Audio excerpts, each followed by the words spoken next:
ಒಂದು ಹೆಣ್ಣಿನ ಮಾನ ಪ್ರಾಣಕ್ಕಿಂತ ಈ ನೆಲದಲ್ಲಿ ಇನ್ನೊಬ್ಬರಿಗೆ ಆಗ್ತಿರುವಂತ ಅವಮಾನವೇ ದೊಡ್ಡದಾಯ್ತಾ? ಇಲ್ಲಿ ಒಂದು ಹೆಣ್ಣಿನ ಹತ್ಯೆ ಅತ್ಯಾಚಾರ ಆಗಿದೆ, ಆದ್ರೆ ಆಕೆಗೆ ನ್ಯಾಯ ಸಿಗ್ತಾ ಇಲ್ಲ. ಆದ್ರೆ ಇನ್ನೊಬ್ಬರಿಗೆ ಅವಮಾನ ಆಯ್ತು ಅಂತ ಬೀದಿ ತುಂಬಾ ಜನ ಹೋರಾಟ ಮಾಡ್ತಾ ಇದ್ದಾರೆ. ನ್ಯಾಯ ಕೇಳುವವರ ದನಿಯನ್ನ ಅಡಗಿಸುವಂತ ಪ್ರಯತ್ನ ಆಗ್ತಿದೆ. ನ್ಯಾಯ ಕೊಡಿ ಅಂತ ಕೇಳದವರ ಮೇಲೆ ಹಲ್ಲೆಗಳಾಗ್ತವೆ. ಆರೋಪಿಗಳನ್ನ ಪತ್ತೆ ಹಚ್ಚಿ ಅಂತ ಹೇಳಿದ್ರೆ ಅವರನ್ನ ವಿಲನ್ಗಳಾಗಿ ಬಿಂಬಿಸಲಾಗ್ತಿದೆ. ಇದು ಎಂಥ ಧರ್ಮ? ಈ ನೆಲದಲ್ಲಿ ಹಾಗಾದ್ರೆ ನ್ಯಾಯವೇ ಇಲ್ವಾ? ನ್ಯಾಯವೇ ಸತ್ತು ಹೋಗಿದ್ಯಾ ಅನ್ನುವಂಥ ಪ್ರಶ್ನೆಯನ್ನ ಇವತ್ತು ಕೇಳಬೇಕಾಗಿದೆ. ಯಾಕಂದ್ರೆ ಸೌಜನ್ಯ ಸತ್ತು 11 ವರ್ಷಗಳು ಕಳೆದು ಹೋಯ್ತು. ಆದ್ರೆ ಆ 11 ವರ್ಷಗಳಲ್ಲಿ ಅವರ ಮನೆಯವರು ಕಳೆದಂತ ದಿನಗಳಿದೆಯಲ್ಲ, ಅದು 11,000 ವರ್ಷಗಳಿಗೆ ಸಮ. ಆ ಕರಾಳ ದಿನಗಳನ್ನ ನೆನೆಸ್ಕೊಂಡ್ರೆ ಒಬ್ಬ ತಾಯಿಯಾಗಿ ತಂಗಿಯಾಗಿ ನಿಜವಾಗ್ಲೂ ಆ ಒಂದು ಸಮಾಜ ಎಷ್ಟು ನೋವಿನಿಂದ ಇತ್ತು. ಆದ್ರೆ 11 ವರ್ಷಗಳ ಬಳಿಕ ನಮ್ಮ ನ್ಯಾಯಾಲಯ ಕೊಟ್ಟಂತ ನ್ಯಾಯ ಏನು? ಸಂತೋಷ್ ರಾವ್ ನಿರಪರಾಧಿ, ಸಾಕ್ಷ್ಯಾಧಾರಗಳು ಇಲ್ಲದ ಕಾರಣ ಅವನನ್ನ ನಿರಪರಾಧಿ ಅಂತ ಬಿಡ್ತಾ ಇದ್ದೀವಿ ಅಂತ ಹೇಳಿದ್ರು. ಹಾಗಾದ್ರೆ ಅಪರಾಧಿಗಳು ಯಾರು? ಸೌಜನ್ಯನನ್ನ ಅತ್ಯಂತ ಭೀಕರವಾಗಿ ಅತ್ಯಾಚಾರ ಮಾಡಿ ಆಕೆಯನ್ನು ಹತ್ಯೆ ಮಾಡಿದಂತ ಆ ರಾಕ್ಷಸಗಳು ಯಾರು? ಹಾಗಾದ್ರೆ ಅವರಿಗೆ ಶಿಕ್ಷೆ ಇಲ್ವಾ? ಸಿಬಿಐ ನಮ್ಮ ದೇಶದ ಉತ್ಕೃಷ್ಟ ತನಿಖಾ ಸಂಸ್ಥೆ ಅಂತ ನಾವು ಹೇಳ್ತೀವಿ. ಅದರ ಮೇಲೆ ಜನ ತುಂಬಾ ನಂಬಿಕೆಯನ್ನು ಇಟ್ಟುಕೊಂಡಿದ್ದಾರೆ. ಅಂಥ ಸಂಸ್ಥೆಗೆ ಸೌಜನ್ಯಾಳ ಅತ್ಯಾಚಾರದ ಹತ್ಯೆಯ ಪ್ರಕರಣವನ್ನ ಭೇದಿಸಕ್ಕಾಗ್ಲಿಲ್ಲ ಅಂತಾದ್ರೆ, ಹಾಗಾದ್ರೆ ಸೌಜನ್ಯಾಳ ಆ ಪ್ರಕರಣ ಅದೆಷ್ಟು ನಿಗೂಢವಾಗಿದೆ ಅಂತ? 11 ವರ್ಷದಲ್ಲಿ ಸಿಬಿಐ ಮಾಡಿದ್ದೇನು? ಯಾವ ಆರೋಪಿನೂ ಒಂದು ಸಣ್ಣ ಆರೋಪಿನೂ, ಸಂತೋಷ್ ರಾವ್ ಅಂತ ಆರೋಪಿನ ಅವನನ್ನ ಬಂಧಿಸಲಾಯ್ತು. ಆದ್ರೆ ಬಂಧಿಸಿ 11 ವರ್ಷ, 6 ವರ್ಷ ಜಾಮೀನಲ್ಲಿದ್ದ ಅಂತ ಹೇಳ್ತಾರೆ. ಆದ್ರೆ ಆ 11 ವರ್ಷ ನರಕಯಾತನೆ, ಆತ ನರಕಯಾತನೆ ಅನುಭವಿಸಿದ ಬಳಿಕ ಅವನ ವಿರುದ್ಧ ಯಾವುದೇ ಸಾಕ್ಷ್ಯಾಧಾರಗಳಿಲ್ಲ ಅಂತ ಹೇಳಿ ಅವನನ್ನ ಬಿಟ್ಬಿಡಲಾಗುತ್ತೆ. ಹಾಗಾದ್ರೆ ಸೌಜನ್ಯಗಳನ್ನ ಯಾರು ಅತ್ಯಾಚಾರ ಮಾಡ್ಲೇ ಇಲ್ವಾ? ಆಕೆ ಕೊಲೆ ಆಗ್ಲೇ ಇಲ್ವಾ ಅನ್ನುವಂಥ ಪ್ರಶ್ನೆ ನಮ್ಮನ್ನ ಕಾಡ್ತಾ ಇದೆ. ಸಿಬಿಐಗೆ ಹಾಗಾದ್ರೆ 11 ವರ್ಷ ಸಿಬಿಐ ಮಾಡಿದ್ದೇನು? ಸಿಬಿಐನ ನಂಬಬಹುದಾ? ಅಲ್ಲ, ಸಿಬಿಐಯ ಕೈಯನ್ನು ಕಟ್ಟುವಷ್ಟು ಆ ಆರೋಪಿಗಳು ಅಷ್ಟು ಬಲಶಾಲಿಗಳ? ಈ ಪ್ರಶ್ನೆ ಮೂಡ್ತಾ ಇದೆ ಈಗ. ಯಾಕೆ ಮೂಡ್ತಾ ಇದೆ ಅಂದ್ರೆ, ನೋಡಿ, ಸೌಜನ್ಯ ಅನ್ನುವಂಥವಳು ಅದು ಅವಳು ಬರೀ ಒಂದು ಹೆಣ್ಣಲ್ಲ, ಅವಳು ಇಡೀ ನಮ್ಮ ಸಮಾಜದ ನಾರಿ ಶಕ್ತಿಯ ಸಂಕೇತ. ಆ ಹೆಣ್ಣಿಗೆ ಇವತ್ತು ಅವಳ ಅತ್ಯಾಚಾರಕ್ಕೆ, ಅವಳ ಹತ್ಯೆಗೆ ನ್ಯಾಯ ಕೇಳ್ತಿದೀವಿ ಅಂದ್ರೆ ಇಂಥ ಒಂದು ಕ್ರೂರ ಕೃತ್ಯಕ್ಕೆ ಒಳಗಾದ ಎಲ್ಲಾ ಹೆಣ್ಣು ಮಕ್ಕಳ ಪರವಾಗಿ ನ್ಯಾಯ ಕೇಳ್ತಿದೀವಿ ಅಂತ ಅರ್ಥ. ಆ ಸೌಜನ್ಯಳಿಗೆ ನ್ಯಾಯ ಸಿಗ್ಲಿಲ್ಲ ಅಂತಂದ್ರೆ ಈ ಸಮಾಜದಲ್ಲಿ ಯಾವ ಹೆಣ್ಣಿಗೂ ರಕ್ಷಣೆ ಇಲ್ಲ ಅಂತಾಯ್ತು. ಹೆಣ್ಣಿಗೆ ದುಡ್ಡಿನ ಬಲ ಇಲ್ಲ, ಆಕೆಯ ಇನ್ಫ್ಲುಯೆನ್ಸ್ ಇಲ್ಲ, ಆಕೆಯ ತಂದೆ ತಾಯಿ ಬಲಹೀನರು ಅಂತಾದ್ರೆ ಯಾರು ಬೇಕಾದ್ರೂ ಹೆಣ್ಣಿನ ಮಾನ ಪ್ರಾಣದ ಜೊತೆ ಚಲ್ಲಾಟ ಆಡಬಹುದು ಅನ್ನುವಂಥ ಸಂದೇಶವನ್ನ ನಾವಿವತ್ತು ಕೊಡ್ತಾ ಇದ್ದೀವಿ. ಒಂದು ಹೆಣ್ಣಿನ ನ್ಯಾಯಕ್ಕಾಗಿ ಹೋರಾಟ ಮಾಡದ ಹೋರಾಟಗಾರರನ್ನ ವಿಲನ್ ಅಂತ ಬಿಂಬಿಸ್ತೀವಿ, ಅವರ ಹೋರಾಟದ ಹಾದಿಯನ್ನ ತಪ್ಪಿಸ್ತಿದೀವಿ, ಹೋರಾಟಕ್ಕೆ ಧುಮುಕಿದವರನ್ನ ಧಮಕಿ ಕೊಡಲಾಗುತ್ತೆ, ಹೆದರಿಸಲಾಗುತ್ತೆ. ಇದೆಲ್ಲದ ಜೊತೆಗೆ ಮಾಧ್ಯಮದವರು ಕೂಡ ಒಂದು ಆ ಹೆಣ್ಣಿನ ನ್ಯಾಯದ ಪರವಾದ ದನಿಗೂಡಿಸ್ತಾ ಇಲ್ಲ ಅಂತಂದ್ರೆ ಪ್ರಮುಖ ಮಾಧ್ಯಮಗಳು ಏನಾಗ್ತಿದೆ ನಮ್ಮ ಸಮಾಜಕ್ಕೆ? ಆದ್ರೆ ಒಂದು ಮಾತ್ರ ತಿಳ್ಕೊಳ್ಳಿ, ಇವತ್ತು ಸೌಜನ್ಯಾಳಿಗೆ ನ್ಯಾಯ ಕೇಳೋದಂದ್ರೆ ನಮ್ಮ ಮನೆಯ ಹೆಣ್ಣು ಮಕ್ಕಳ ಪ್ರಾಣ ಮಾನದ ರಕ್ಷಣೆಗೆ ನ್ಯಾಯ ಕೇಳ್ತಿದೀವಿ ಅಂತ ಅರ್ಥ. ನಿಮ್ಮ ಮನೆಯಲ್ಲೂ ಹೆಣ್ಣು ಮಕ್ಕಳಿದ್ದಾರೆ, ನಾಳೆ ನಿನ್ನೆ ಸೌಜನ್ಯಾಳಿಗೆ ಆದ್ರೆ ನಾಳೆ ನಮ್ಮ ಮನೆಯ ಹೆಣ್ಣು ಮಕ್ಕಳಿಗೂ ಈ ದುಸ್ಥಿತಿ ಆಗುತ್ತೆ ಅನ್ನೋದನ್ನ ಮರಿಬೇಡಿ. ನಾವು ಸೌಜನ್ಯಾಳ ಈ ಪ್ರಕರಣ ಸಣ್ಣ ಪ್ರಕರಣ, ಅಯ್ಯೋ ಕೆಲವರು ಮಾತಾಡುವ ರೀತಿ ನೋಡಿದ್ರೆ ನನಗೇನೆ ಹೇಸಿಗೆ ಅನ್ಸುತ್ತೆ. ಹೌದು, ಆ ಹೆಣ್ಣು ಮಗಳ ಹಣೆ ಬರ ಸರಿ ಇರ್ಲಿಲ್ವೋ ಏನೋ, ಹಾಗಾಗಿ ಅದೊಂದು ಕೆಟ್ಟ ದಿನ ಆಗೋಯ್ತು ಅಂತ. ಹೌದು ರೀ, ನಿಮ್ಗೆ ಒಂದು ಕೆಟ್ಟ ಗಳಿಗೆ ಆಗಿರ್ಬೋದು, ಆದ್ರೆ ಆಕೆಯನ್ನ ಹೆತ್ತಮ್ಮನಿಗೆ, ಆಕೆಯ ಜೊತೆ ಇದ್ದಂತ ಸಹೋದರನಿಗೆ ಇವರಿಗೆ ಇಡೀ ಜೀವನವೇ ನರಕಮಯ ಆಗ್ಬಿಟ್ಟಿದೆ. ಅದು ಅನುಭವಿಸಿದವರಿಗೆ ಗೊತ್ತಿರುತ್ತೆ ಆ ನೋವು. ಇಲ್ಲಿ ಯಾವ ಮಾನ ಅವಮಾನದ ಪ್ರಶ್ನೆಯೇ ಇಲ್ಲ. ಇಲ್ಲಿ ಸೌಜನ್ಯಾಳ ಸಾವಿಗೆ ನ್ಯಾಯ ಬೇಕು ಅಷ್ಟೇ. ನಮ್ಮೆಲ್ಲರ ದನಿ ನ್ಯಾಯಕ್ಕಾಗಿ ಹೋರಾಡಬೇಕು. ನಮ್ದು ಎಷ್ಟೇ ದೊಡ್ಡ ನಾವು ನಮ್ಮ ಜನರನ್ನೆಲ್ಲ ಸೇರಿಸಿ ನಾವು ಏನ್ ಮಾಡ್ಬೇಕು? ನಮ್ಮ ಬಲವನ್ನ ಎಲ್ಲಿ ತೋರಿಸ್ಬೇಕು? ನ್ಯಾಯ ಕೊಡಿ ಅಂತ ತೋರಿಸ್ಬೇಕು. ನಾವು ಇಲ್ಲಿ ಈ ರೀತಿ ಅವಮಾನದ ಹಿಂದೆ ಹೋದ್ರೆ ಏನಾಗುತ್ತಂದ್ರೆ, ಯಾರು ಅಪರಾಧಿ ಇದ್ದಾನೋ, ಯಾರು ನೀಚ ಇದ್ದಾನೋ, ಯಾರು ರಾಕ್ಷಸ ಇದ್ದಾನೋ ಅವನಿಗೆ ನಾವು ಬೆಂಬಲ ಕೊಟ್ಟ ಹಾಗೆ, ಅವನನ್ನ ನಾವು ರಕ್ಷಣೆ ಮಾಡದ ಹಾಗೆ. ಇಲ್ಲಿ ಅವಮಾನವೇ ದೊಡ್ಡದಾಗ್ಬಿಟ್ರೆ, ಮಾನ ಪ್ರಾಣವೇ ಚಿಕ್ಕದಾಗ್ಬಿಟ್ರೆ ನಾಳೆ ಎಲ್ಲದಕ್ಕೂ ಹೀಗೆ ಆಗ್ಬಿಡುತ್ತೆ. ಯಾರು ಶಕ್ತಿಶಾಲಿ ಇದ್ದಾನೆ ಅವ್ನು ಮಾಡ್ಕೊಂಡು ಹೋಗ್ಬೋದು, ಅವನು ಏನ್ ಬೇಕಾದ್ರೂ ಮಾಡ್ಬೋದು ಈ ಸಮಾಜದಲ್ಲಿ.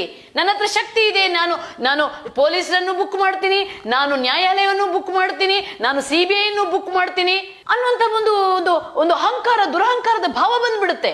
ಆವಾಗ ಹೆಣ್ಣು ಮಕ್ಕಳು ದಾರಿ ನಡೆಯಕ್ಕಾಗಲ್ಲ, ನ್ಯಾಯ ಕೇಳಕ್ಕಾಗಲ್ಲ.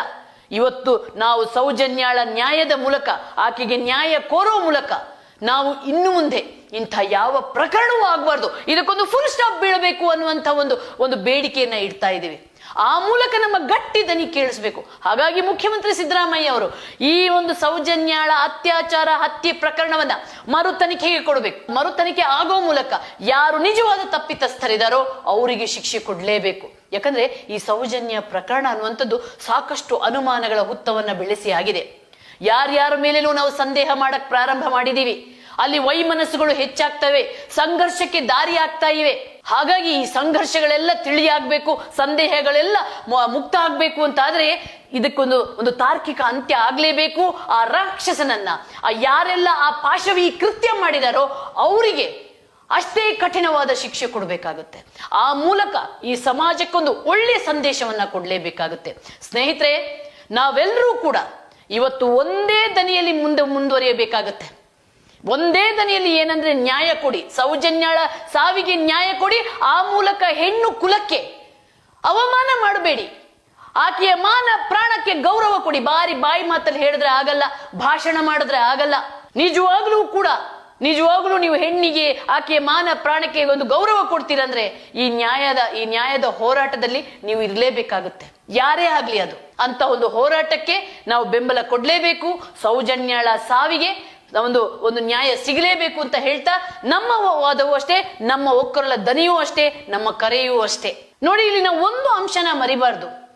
ಇಲ್ಲಿ ಸೌಜನ್ಯಾಳನ್ನ ಅಪಹರಣ, ಆಕೆಯ ಅತ್ಯಾಚಾರ ಮತ್ತೆ ಹತ್ಯೆ, ಇದು ಈ ಪ್ರಕರಣದಲ್ಲಿ ನಮ್ಮ ಗೃಹ ಇಲಾಖೆ, ಆರಂಭದಲ್ಲಿ ನಮ್ಮ ಪೊಲೀಸ್ ಇಲಾಖೆ ಅಂತ ಏನ್ ಹೇಳ್ತೀವಲ್ಲ, ಅವರು ಒಂದು ದೊಡ್ಡ ತಪ್ಪನ್ನ ಮಾಡಿದ್ದಾರೆ. ಇಲ್ಲಿ ಈ ಒಂದು ಪೊಲೀಸ್ ಇಲಾಖೆ ಮಾಡುವ ಇಂಥ ತಪ್ಪಿಗೆ, ಯಾರದೋ ಇನ್ಫ್ಲುಯೆನ್ಸ್ಗೆ, ಯಾರದೋ ಫೋರ್ಸ್ಗೆ ಅಥವಾ ಯಾರದೋ ಒತ್ತಡಕ್ಕೆ ಈ ಒಂದು ಪ್ರಕರಣದ ಹಾದಿ ತಪ್ಪಿಸುವಂತ ಕೆಲಸ ಆಗಿದೆಯಲ್ಲ, ಇದು ಮೇಲ್ನೋಟಕ್ಕೆ ಕಾಣ್ತಾ ಇದೆ ರೀ. ಇದು ಏನು ಇದರಲ್ಲಿ ಕದ್ದು ಮುಚ್ಚಿ ಹೇಳುವಂತ ವಿಚಾರವೇ ಇಲ್ಲ. ಇಲ್ಲಿ ನೇರವಾಗಿ ವೈದ್ಯರಾಗ್ಲಿ, ತನಿಖಾಧಿಕಾರಿ ಖಂಡಿತವಾಗ್ಲೂ ಕೂಡ ಸಾಕ್ಷ್ಯವನ್ನ ಹಾಳು ಮಾಡಲಾಗಿದೆ ಅಂತ CBI ಹೇಳದೆ. ಇಲ್ಲಿ ಸಾಕ್ಷ್ಯವನ್ನ ಸರಿಯಾಗಿ ಮಾಡಲಾಗ್ಲಿಲ್ಲ, ಇಲ್ಲಿ ನಿಜವಾದ ಅಪರಾಧಿಯನ್ನ ಹುಡುಕುವಂತ ಒಂದು ಪ್ರಾಮಾಣಿಕ ಪ್ರಯತ್ನ ಆಗ್ಲಿಲ್ಲ ಅಂತ ನ್ಯಾಯಾಲಯವೇ ಹೇಳ್ತಿದೆ. ಮಕ್ಕಳ ವಿಶೇಷ ನ್ಯಾಯಾಲಯವೂ ಅದನ್ನೇ ಹೇಳಿದ್ದು, ಎಲ್ಲರೂ ಅದನ್ನೇ ಹೇಳ್ತಾರೆ. ಹಾಗಾದ್ರೆ ಇಲ್ಲಿ ಅಪರಾಧಿ ಸಿಗ್ಲಿಲ್ಲ ಅಂತ ಆದ್ರೆ ಯಾರು ಆ ತನಿಖಾಧಿಕಾರಿ ತನಿಖೆ ಮಾಡಿದಾನೆ, ಯಾರು ಈ ಆಕೆಯ ಪೋಸ್ಟ್ ಮಾರ್ಟಮ್ ಮಾಡಿದ್ದಾರೆ, ಇವರನ್ನ ಹಿಡಿಬೇಕಾಗುತ್ತೆ. ಇವರನ್ನ ಅಪರಾಧಿ ಸ್ಥಾನದಲ್ಲಿ ನಿಲ್ಲಿಸಿ ಇವ್ರ ಹತ್ರ ಸತ್ಯ ಬಿಡಿಸ್ಬೇಕಾಗತ್ತೆ. ಯಾಕಂದ್ರೆ ನಮ್ಗಿಲ್ಲಿ ಸಂದೇಹಗಳು ಕ್ಲಿಯರ್ ಆಗ್ಬೇಕು, ಸೌಜನ್ಯಾಳ ಸಾವಿಗೆ ನ್ಯಾಯ ಸಿಗ್ಬೇಕು. ಇದಷ್ಟೇ ನಮ್ಮ ಉದ್ದೇಶ, ಬೇರೆ ಏನೂ ಇಲ್ಲ. ಸಂದೇಹಗಳು ಕ್ಲಿಯರ್ ಆಗ್ಬೇಕು, ಅಪರಾಧಿಗಳಿಗೆ ಶಿಕ್ಷೆ ಆಗ್ಬೇಕು. ಇದಷ್ಟೇ ವಿಜಯ ಟೈಮ್ಸ್ ನ ಕೂಡ ಒಕ್ಕೊರಲ ಬೇಡಿಕೆಯಾಗಿದೆ. ವಿಜಯ ಟೈಮ್ಸ್ ವೆಬ್ಸೈಟ್ಗೆ ಲಾಗಿನ್ ಆಗಲು www.vijayatimes.com ಅಂತ ಟೈಪ್ ಮಾಡಿ. ಯೂಟ್ಯೂಬ್ಗೆ ವಿಸಿಟ್ ಮಾಡಲು ವಿಜಯ ಟೈಮ್ಸ್ ಅಂತ ಟೈಪ್ ಮಾಡಿ. ಇಲ್ಲಿ ಒಂದು ಹೆಣ್ಣಿನ ಹತ್ಯೆ, ಅತ್ಯಾಚಾರ ಆಗಿದೆ, ಆದ್ರೆ ಆಕೆಗೆ ನ್ಯಾಯ ಸಿಗ್ತಾ ಇಲ್ಲ. ಆದ್ರೆ ಇನ್ನೊಬ್ಬರಿಗೆ ಅವಮಾನ ಆಯ್ತು ಅಂತ ಬೀದಿ ತುಂಬಾ ಜನ ಹೋರಾಟ ಮಾಡ್ತಾ ಇದ್ದಾರೆ. ನ್ಯಾಯ ಕೇಳುವವರ ದನಿಯನ್ನ ಅಡಗಿಸುವಂತ ಪ್ರಯತ್ನ ಆಗ್ತಿದೆ. ನ್ಯಾಯ ಕೊಡಿ ಅಂತ ಕೇಳಿದವರ ಮೇಲೆ ಹಲ್ಲೆಗಳಾಗ್ತವೆ. ಆರೋಪಿಗಳನ್ನ ಪತ್ತೆ ಹಚ್ಚಿ ಅಂತ ಹೇಳಿದ್ರೆ ಅವರನ್ನ ವಿಲನ್ಗಳಾಗಿ ಬಿಂಬಿಸಲಾಗ್ತಿದೆ. ಇದು ಎಂಥ ಧರ್ಮ? ಈ ನೆಲದಲ್ಲಿ ಹಾಗಾದ್ರೆ ನ್ಯಾಯವೇ ಇಲ್ವಾ? ನ್ಯಾಯವೇ ಸತ್ತು ಹೋಗಿದ್ಯಾ ಅನ್ನುವಂಥ ಪ್ರಶ್ನೆಯನ್ನ ಇವತ್ತು ಕೇಳಬೇಕಾಗಿದೆ. ಯಾಕಂದ್ರೆ ಸೌಜನ್ಯ ಸತ್ತು 11 ವರ್ಷಗಳು ಕಳೆದು ಹೋಯ್ತು. ಆದ್ರೆ ಆ 11 ವರ್ಷಗಳಲ್ಲಿ ಅವರ ಮನೆಯವರು ಕಳೆದಂತ ದಿನಗಳಿದೆಯಲ್ಲ, ಅದು 11,000 ವರ್ಷಗಳಿಗೆ ಸಮ. ಆ ಕರಾಳ ದಿನಗಳನ್ನ ನೆನೆಸ್ಕೊಂಡ್ರೆ ಒಬ್ಬ ತಾಯಿಯಾಗಿ, ತಂಗಿಯಾಗಿ ನಿಜವಾಗ್ಲೂ ಆ ಒಂದು ಸಮಾಜ ಎಷ್ಟು ನೋವಿನಿಂದ ಇತ್ತು. ಆದ್ರೆ 11 ವರ್ಷಗಳ ಬಳಿಕ ನಮ್ಮ ನ್ಯಾಯಾಲಯ ಕೊಟ್ಟಂತ ನ್ಯಾಯ ಏನು? ಸಂತೋಷ್ ರಾವ್ ನಿರಪರಾಧಿ, ಸಾಕ್ಷ್ಯಾಧಾರಗಳು ಇಲ್ಲದ ಕಾರಣ ಅವನನ್ನ ನಿರಪರಾಧಿ ಅಂತ ಬಿಡ್ತಾ ಇದ್ದೀವಿ ಅಂತ ಹೇಳಿದ್ರು. ಹಾಗಾದ್ರೆ ಅಪರಾಧಿಗಳು ಯಾರು? ಸೌಜನ್ಯನನ್ನ ಅತ್ಯಂತ ಭೀಕರವಾಗಿ ಅತ್ಯಾಚಾರ ಮಾಡಿ ಆಕೆಯನ್ನು ಹತ್ಯೆ ಮಾಡಿದಂತ ಆ ರಾಕ್ಷಸಗಳು ಯಾರು? ಹಾಗಾದ್ರೆ ಅವರಿಗೆ ಶಿಕ್ಷೆ ಇಲ್ವಾ? ಸಿಬಿಐ ನಮ್ಮ ದೇಶದ ಉತ್ಕೃಷ್ಟ ತನಿಖಾ ಸಂಸ್ಥೆ ಅಂತ ನಾವು ಹೇಳ್ತೀವಿ. ಅದರ ಮೇಲೆ ಜನ ತುಂಬಾ ನಂಬಿಕೆಯನ್ನು ಇಟ್ಟುಕೊಂಡಿದ್ದಾರೆ. ಅಂಥ ಸಂಸ್ಥೆಗೆ ಸೌಜನ್ಯಾಳ ಅತ್ಯಾಚಾರದ ಹತ್ಯೆಯ ಪ್ರಕರಣವನ್ನ ಭೇದಿಸಕ್ಕಾಗ್ಲಿಲ್ಲ ಅಂತಾದ್ರೆ, ಹಾಗಾದ್ರೆ ಸೌಜನ್ಯಾಳ ಆ ಪ್ರಕರಣ ಅದೆಷ್ಟು ನಿಗೂಢವಾಗಿದೆ ಅಂತ. 11 ವರ್ಷದಲ್ಲಿ ಸಿಬಿಐ ಮಾಡಿದ್ದೇನು? ಯಾವ ಆರೋಪಿನೂ ಒಂದು ಸಣ್ಣ ಆರೋಪಿನೂ, ಸಂತೋಷ್ ರಾವ್ ಅಂತ ಆರೋಪಿನ ಅವನನ್ನ ಬಂಧಿಸಲಾಯ್ತು. ಆದ್ರೆ ಬಂಧಿಸಿ 11 ವರ್ಷ, 6 ವರ್ಷ ಜಾಮೀನಲ್ಲಿದ್ದ ಅಂತ ಹೇಳ್ತಾರೆ. ಆದ್ರೆ ಆ 11 ವರ್ಷ ನರಕಯಾತನೆ, ಆತ ನರಕಯಾತನೆ ಅನುಭವಿಸಿದ ಬಳಿಕ ಅವನ ವಿರುದ್ಧ ಯಾವುದೇ ಸಾಕ್ಷ್ಯಾಧಾರಗಳಿಲ್ಲ ಅಂತ ಹೇಳಿ ಅವನನ್ನ ಬಿಟ್ಬಿಡಲಾಗುತ್ತೆ. ಹಾಗಾದ್ರೆ ಸೌಜನ್ಯಗಳನ್ನ ಯಾರು ಅತ್ಯಾಚಾರ ಮಾಡ್ಲೇ ಇಲ್ವಾ? ಆಕೆ ಕೊಲೆ ಆಗ್ಲೇ ಇಲ್ವಾ ಅನ್ನುವಂಥ ಪ್ರಶ್ನೆ ನಮ್ಮನ್ನ ಕಾಡ್ತಾ ಇದೆ. ಸಿಬಿಐಗೆ ಹಾಗಾದ್ರೆ 11 ವರ್ಷ ಸಿಬಿಐ ಮಾಡಿದ್ದೇನು? ಸಿಬಿಐನ ನಂಬಬಹುದಾ? ಅಲ್ಲ, ಸಿಬಿಐಯ ಕೈಯನ್ನು ಕಟ್ಟುವಷ್ಟು ಆ ಆರೋಪಿಗಳು ಅಷ್ಟು ಬಲಶಾಲಿಗಳ? ಈ ಪ್ರಶ್ನೆ ಮೂಡ್ತಾ ಇದೆ ಈಗ. ಯಾಕೆ ಮೂಡ್ತಾ ಇದೆ ಅಂದ್ರೆ, ನೋಡಿ, ಸೌಜನ್ಯ ಅನ್ನುವಂಥವಳು ಅದು ಅವಳು ಬರೀ ಒಂದು ಹೆಣ್ಣಲ್ಲ, ಅವಳು ಇಡೀ ನಮ್ಮ ಸಮಾಜದ ನಾರಿ ಶಕ್ತಿಯ ಸಂಕೇತ.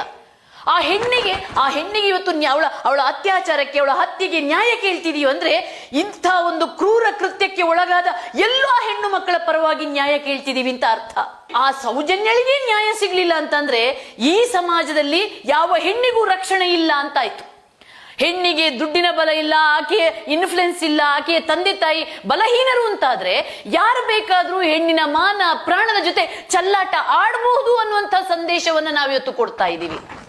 ಒಂದು ಹೆಣ್ಣಿನ ನ್ಯಾಯಕ್ಕಾಗಿ ಹೋರಾಟ ಮಾಡಿದ ಹೋರಾಟಗಾರರನ್ನ ವಿಲನ್ ಅಂತ ಬಿಂಬಿಸ್ತೀವಿ, ಅವರ ಹೋರಾಟದ ಹಾದಿಯನ್ನ ತಪ್ಪಿಸ್ತಿದೀವಿ, ಹೋರಾಟಕ್ಕೆ ಧುಮುಕಿದವರನ್ನ ಧಮಕಿ ಕೊಡ್ಲಾಗುತ್ತೆ, ಹೆದರಿಸಲಾಗುತ್ತೆ. ಇದೆಲ್ಲದ ಜೊತೆಗೆ ಮಾಧ್ಯಮದವರು ಕೂಡ ಒಂದು ಆ ಹೆಣ್ಣಿನ ನ್ಯಾಯದ ಪರವಾದ ದನಿಗೂಡಿಸ್ತಾ ಇಲ್ಲ ಅಂತಂದ್ರೆ, ಪ್ರಮುಖ ಮಾಧ್ಯಮಗಳು ಏನಾಗ್ತಿದೆ ನಮ್ಮ ಸಮಾಜಕ್ಕೆ? ಆದ್ರೆ ಒಂದು ಮಾತ್ರ ತಿಳ್ಕೊಳ್ಳಿ, ಇವತ್ತು ಸೌಜನ್ಯಾಳಿಗೆ ನ್ಯಾಯ ಕೇಳೋದಂದ್ರೆ ನಮ್ಮ ಮನೆಯ ಹೆಣ್ಣು ಮಕ್ಕಳ ಪ್ರಾಣ ಮಾನದ ರಕ್ಷಣೆಗೆ ನ್ಯಾಯ ಕೇಳ್ತಿದೀವಿ ಅಂತ ಅರ್ಥ. ನಿಮ್ಮ ಮನೆಯಲ್ಲೂ ಹೆಣ್ಣು ಮಕ್ಕಳಿದ್ದಾರೆ, ನಿನ್ನೆ ಸೌಜನ್ಯಾಳಿಗೆ ಆದ್ರೆ ನಾಳೆ ನಮ್ಮ ಮನೆಯ ಹೆಣ್ಣು ಮಕ್ಕಳಿಗೂ ಈ ದುಸ್ಥಿತಿ ಆಗುತ್ತೆ ಅನ್ನೋದನ್ನ ಮರಿಬೇಡಿ. ನಾವು ಸೌಜನ್ಯಾಳ ಈ ಪ್ರಕರಣ ಸಣ್ಣ ಪ್ರಕರಣ, ಅಯ್ಯೋ ಕೆಲವರು ಮಾತಾಡುವ ರೀತಿ ನೋಡಿದ್ರೆ ನನಗೇನೆ ಹೇಸಿಗೆ ಅನ್ಸುತ್ತೆ. ಹೌದು, ಆ ಹೆಣ್ಣು ಮಗಳ ಹಣೆ ಬರ ಸರಿ ಇರ್ಲಿಲ್ವೋ ಏನೋ, ಹಾಗಾಗಿ ಅದೊಂದು ಕೆಟ್ಟ ದಿನ ಆಗೋಯ್ತು ಅಂತ. ಹೌದು ರೀ, ನಿಮ್ಗೆ ಒಂದು ಕೆಟ್ಟ ಗಳಿಗೆ ಆಗಿರ್ಬೋದು, ಆದ್ರೆ ಆಕೆಯನ್ನ ಹೆತ್ತಮ್ಮನಿಗೆ, ಆಕೆಯ ಜೊತೆ ಇದ್ದಂತ ಸಹೋದರನಿಗೆ ಇವರಿಗೆ ಇಡೀ ಜೀವನವೇ ನರಕಮಯ ಆಗ್ಬಿಟ್ಟಿದೆ. ಅದು ಅನುಭವಿಸಿದವರಿಗೆ ಗೊತ್ತಿರುತ್ತೆ ಆ ನೋವು. ಇಲ್ಲಿ ಯಾವ ಮಾನ ಅವಮಾನದ ಪ್ರಶ್ನೆಯೇ ಇಲ್ಲ. ಇಲ್ಲಿ ಸೌಜನ್ಯಾಳ ಸಾವಿಗೆ ನ್ಯಾಯ ಬೇಕು ಅಷ್ಟೇ. ನಮ್ಮೆಲ್ಲರ ದನಿ ನ್ಯಾಯಕ್ಕಾಗಿ ಹೋರಾಡಬೇಕು. ನಮ್ದು ಎಷ್ಟೇ ದೊಡ್ಡ ನಮ್ಮ ಜನರನ್ನೆಲ್ಲ ಸೇರಿಸಿ ನಾವು ಏನ್ ಮಾಡ್ಬೇಕು? ನಮ್ಮ ಬಲವನ್ನ ಎಲ್ಲಿ ತೋರಿಸ್ಬೇಕು? ನ್ಯಾಯ ಕೊಡಿ ಅಂತ ತೋರಿಸ್ಬೇಕು. ನಾವು ಇಲ್ಲಿ ಈ ರೀತಿ ಅವಮಾನದ ಹಿಂದೆ ಹೋದ್ರೆ ಏನಾಗುತ್ತಂದ್ರೆ, ಯಾರು ಅಪರಾಧಿ ಇದ್ದಾನೋ, ಯಾರು ನೀಚ ಇದ್ದಾನೋ, ಯಾರು ರಾಕ್ಷಸ ಇದ್ದಾನೋ ಅವನಿಗೆ ನಾವು ಬೆಂಬಲ ಕೊಟ್ಟ ಹಾಗೆ, ಅವನನ್ನ ನಾವು ರಕ್ಷಣೆ ಮಾಡದ ಹಾಗೆ. ಇಲ್ಲಿ ಅವಮಾನವೇ ದೊಡ್ಡದಾಗ್ಬಿಟ್ರೆ, ಮಾನ ಪ್ರಾಣವೇ ಚಿಕ್ಕದಾಗ್ಬಿಟ್ರೆ ನಾಳೆ ಎಲ್ಲದಕ್ಕೂ ಹೀಗೆ ಆಗ್ಬಿಡುತ್ತೆ. ಯಾರು ಶಕ್ತಿಶಾಲಿ ಇದ್ದಾನೆ ಅವ್ನು ಮಾಡ್ಕೊಂಡು ಹೋಗ್ಬೋದು, ಅವನು ಏನ್ ಬೇಕಾದ್ರೂ ಮಾಡ್ಬೋದು ಈ ಸಮಾಜದಲ್ಲಿ. ನನ್ನ ಹತ್ರ ಶಕ್ತಿ ಇದೆ, ನಾನು ಪೊಲೀಸರನ್ನು ಬುಕ್ ಮಾಡ್ತೀನಿ, ನಾನು ನ್ಯಾಯಾಲಯವನ್ನು ಬುಕ್ ಮಾಡ್ತೀನಿ, ನಾನು ಸಿಬಿಐ ಬುಕ್ ಮಾಡ್ತೀನಿ ಅನ್ನುವಂತ ಒಂದು ದುರಹಂಕಾರದ ಭಾವ ಬಂದ್ಬಿಡುತ್ತೆ. ಆವಾಗ ಹೆಣ್ಣು ಮಕ್ಕಳು ದಾರಿ ನಡೆಯಕ್ಕಾಗಲ್ಲ, ನ್ಯಾಯ ಕೇಳಕ್ಕಾಗಲ್ಲ. ಇವತ್ತು ನಾವು ಸೌಜನ್ಯಾಳ ನ್ಯಾಯದ ಮೂಲಕ, ಆಕೆಗೆ ನ್ಯಾಯ ಕೋರೋ ಮೂಲಕ ನಾವು ಇನ್ನು ಮುಂದೆ ಇಂಥ ಯಾವ ಪ್ರಕರಣವೂ ಆಗಬಾರ್ದು, ಇದಕ್ಕೊಂದು ಫುಲ್ ಸ್ಟಾಪ್ ಬೀಳಬೇಕು ಅನ್ನುವಂಥ ಒಂದು ಬೇಡಿಕೆಯನ್ನ ಇಡ್ತಾ ಇದ್ದೀವಿ. ಆ ಮೂಲಕ ನಮ್ಮ ಗಟ್ಟಿ ದನಿ ಕೇಳಿಸ್ಬೇಕು. ಹಾಗಾಗಿ ಮುಖ್ಯಮಂತ್ರಿ ಸಿದ್ದರಾಮಯ್ಯ ಅವರು ಈ ಒಂದು ಸೌಜನ್ಯಾಳ ಅತ್ಯಾಚಾರ ಹತ್ಯೆ ಪ್ರಕರಣವನ್ನ ಮರು ತನಿಖೆಗೆ ಕೊಡಬೇಕು. ಮರು ತನಿಖೆ ಆಗೋ ಮೂಲಕ ಯಾರು ನಿಜವಾದ ತಪ್ಪಿತಸ್ಥರಿದ್ದಾರೋ ಅವರಿಗೆ ಶಿಕ್ಷೆ ಕೊಡ್ಲೇಬೇಕು. ಯಾಕಂದ್ರೆ ಈ ಸೌಜನ್ಯ ಪ್ರಕರಣ ಅನ್ನುವಂಥದ್ದು ಸಾಕಷ್ಟು ಅನುಮಾನಗಳ ಹುತ್ತವನ್ನ ಬೆಳೆಸಿ ಆಗಿದೆ. ಯಾರ್ಯಾರ ಮೇಲೇನೂ ನಾವು ಸಂದೇಹ ಮಾಡಕ್ ಪ್ರಾರಂಭ ಮಾಡಿದೀವಿ. ಅಲ್ಲಿ ವೈಮನಸ್ಸುಗಳು ಹೆಚ್ಚಾಗ್ತವೆ, ಸಂಘರ್ಷಕ್ಕೆ ದಾರಿ ಆಗ್ತಾ ಇವೆ. ಹಾಗಾಗಿ ಈ ಸಂಘರ್ಷಗಳೆಲ್ಲ ತಿಳಿಯಾಗಬೇಕು, ಸಂದೇಹಗಳೆಲ್ಲ ಮುಕ್ತ ಆಗ್ಬೇಕು ಅಂತಾದ್ರೆ ಇದಕ್ಕೊಂದು ತಾರ್ಕಿಕ ಅಂತ್ಯ ಆಗ್ಲೇಬೇಕು. ಆ ರಾಕ್ಷಸನನ್ನ, ಯಾರೆಲ್ಲ ಆ ಪಾಶವಿ ಕೃತ್ಯ ಮಾಡಿದಾರೋ ಅವರಿಗೆ ಅಷ್ಟೇ ಕಠಿಣವಾದ ಶಿಕ್ಷೆ ಕೊಡಬೇಕಾಗುತ್ತೆ. ಆ ಮೂಲಕ ಈ ಸಮಾಜಕ್ಕೊಂದು ಒಳ್ಳೆಯ ಸಂದೇಶವನ್ನ ಕೊಡಲೇಬೇಕಾಗುತ್ತೆ. ಸ್ನೇಹಿತರೆ, ನಾವೆಲ್ಲರೂ ಕೂಡ ಇವತ್ತು ಒಂದೇ ದನಿಯಲ್ಲಿ ಮುಂದುವರಿಯಬೇಕಾಗತ್ತೆ. ಒಂದೇ ದನಿಯಲ್ಲಿ ಏನಂದ್ರೆ ನ್ಯಾಯ ಕೊಡಿ, ಸೌಜನ್ಯಳ ಸಾವಿಗೆ ನ್ಯಾಯ ಕೊಡಿ. ಆ ಮೂಲಕ ಹೆಣ್ಣು ಕುಲಕ್ಕೆ ಅವಮಾನ ಮಾಡಬೇಡಿ, ಆಕೆಯ ಮಾನ ಪ್ರಾಣಕ್ಕೆ ಗೌರವ ಕೊಡಿ. ಬಾಯಿ ಮಾತಲ್ಲಿ ಹೇಳಿದ್ರೆ ಆಗಲ್ಲ, ಭಾಷಣ ಮಾಡಿದ್ರೆ ಆಗಲ್ಲ. ನಿಜವಾಗ್ಲೂ ನೀವು ಹೆಣ್ಣಿಗೆ ಆಕೆಯ ಮಾನ ಪ್ರಾಣಕ್ಕೆ ಒಂದು ಗೌರವ ಕೊಡ್ತೀರಂದ್ರೆ ಈ ನ್ಯಾಯದ ಹೋರಾಟದಲ್ಲಿ ನೀವು ಇರಲೇಬೇಕಾಗುತ್ತೆ. ಯಾರೇ ಆಗ್ಲಿ ಅದು ಅಂತ ಒಂದು ಹೋರಾಟಕ್ಕೆ ನಾವು ಬೆಂಬಲ ಕೊಡ್ಲೇಬೇಕು. ಸೌಜನ್ಯಳ ಸಾವಿಗೆ ಒಂದು ನ್ಯಾಯ ಸಿಗಲೇಬೇಕು ಅಂತ ಹೇಳ್ತಾ, ನಮ್ಮ ವಾದವೂ ಅಷ್ಟೇ, ನಮ್ಮ ಒಕ್ಕರಲ ದನಿಯೂ ಅಷ್ಟೇ, ನಮ್ಮ ಕರೆಯೂ ಅಷ್ಟೇ. ನೋಡಿ, ಇಲ್ಲಿ ನಾವು ಒಂದು ಅಂಶನ ಮರಿಬಾರ್ದು. ಇಲ್ಲಿ ಸೌಜನ್ಯಳನ್ನ ಅಪಹರಣ, ಆಕೆಯ ಅತ್ಯಾಚಾರ ಮತ್ತೆ ಹತ್ಯೆ, ಇದು ಈ ಪ್ರಕರಣದಲ್ಲಿ ನಮ್ಮ ಗೃಹ ಇಲಾಖೆ, ಆರಂಭದಲ್ಲಿ ನಮ್ಮ ಪೊಲೀಸ್ ಇಲಾಖೆ ಅಂತ ಏನ್ ಹೇಳ್ತೀವಲ್ಲ, ಅವರು ಒಂದು ದೊಡ್ಡ ತಪ್ಪನ್ನ ಮಾಡಿದ್ದಾರೆ. ಇಲ್ಲಿ ಈ ಒಂದು ಪೊಲೀಸ್ ಇಲಾಖೆ ಮಾಡುವ ಇಂಥ ತಪ್ಪಿಗೆ ಯಾರದೋ ಇನ್ಫ್ಲುಯೆನ್ಸ್ಗೆ, ಯಾರದೋ ಫೋರ್ಸ್ಗೆ ಅಥವಾ ಯಾರದೋ ಒತ್ತಡಕ್ಕೆ ಈ ಒಂದು ಪ್ರಕರಣದ ಹಾದಿ ತಪ್ಪಿಸುವಂತ ಕೆಲಸ ಆಗಿದೆಯಲ್ಲ, ಇದು ಮೇಲ್ನೋಟಕ್ಕೆ ಕಾಣ್ತಾ ಇದೆ ರೀ. ಇದು ಏನು ಇದರಲ್ಲಿ ಕದ್ದು ಮುಚ್ಚಿ ಹೇಳುವಂತ ವಿಚಾರವೇ ಇಲ್ಲ. ಇಲ್ಲಿ ನೇರವಾಗಿ ವೈದ್ಯರಾಗ್ಲಿ ತನಿಖಾಧಿಕಾರಿ ಖಂಡಿತವಾಗ್ಲೂ ಕೂಡ ಸಾಕ್ಷ್ಯವನ್ನ ಹಾಳು ಮಾಡಲಾಗಿದೆ ಅಂತ ಸಿಬಿಐ ಹೇಳಿದೆ.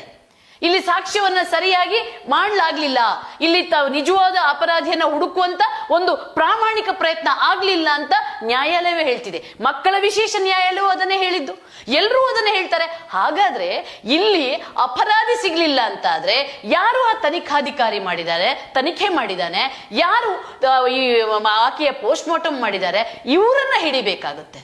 ಇವರನ್ನ ಅಪರಾಧಿ ಸ್ಥಾನದಲ್ಲಿ ನಿಲ್ಲಿಸಿ ಇವ್ರ ಹತ್ರ ಸತ್ಯ ಬಿಡಿಸ್ಬೇಕಾಗತ್ತೆ. ಯಾಕಂದ್ರೆ ನಮ್ಗಿಲ್ಲಿ ಸಂದೇಹಗಳು ಕ್ಲಿಯರ್ ಆಗ್ಬೇಕು, ಸೌಜನ್ಯಳ ಸಾವಿಗೆ ನ್ಯಾಯ ಸಿಗ್ಬೇಕು. ಇದಷ್ಟೇ ನಮ್ಮ ಉದ್ದೇಶ, ಬೇರೆ ಏನೂ ಇಲ್ಲ. ಸಂದೇಹಗಳು ಕ್ಲಿಯರ್ ಆಗ್ಬೇಕು, ಅಪರಾಧಿಗಳಿಗೆ ಶಿಕ್ಷೆ ಆಗ್ಬೇಕು. ಇದಷ್ಟೇ ವಿಜಯ ಟೈಮ್ಸ್ ನ ಕೂಡ ಒಕ್ಕೊರಲ ಬೇಡಿಕೆ ಆಗಿದೆ. ನಿಮ್ಮ ನೆಚ್ಚಿನ ವಿಜಯ ಟೈಮ್ಸ್ ಆಪ್ ಇದೀಗ ಗೂಗಲ್ ಪ್ಲೇಸ್ಟೋರ್ ನಲ್ಲೂ ಲಭ್ಯ. ಗೂಗಲ್ ಪ್ಲೇಸ್ಟೋರಿಗೆ ಹೋಗಿ ವಿಜಯ ಟೈಮ್ಸ್ ಆಪ್ ಅಂತ ಟೈಪ್ ಮಾಡಿ ಫ್ರೀಯಾಗಿ ಡೌನ್ಲೋಡ್ ಮಾಡ್ಕೊಳ್ಳಿ. ನಿಮ್ಮ ನೆಚ್ಚಿನ ಎಲ್ಲಾ ಸುದ್ದಿಯನ್ನ ತಪ್ಪದೆ ವೀಕ್ಷಿಸಿ.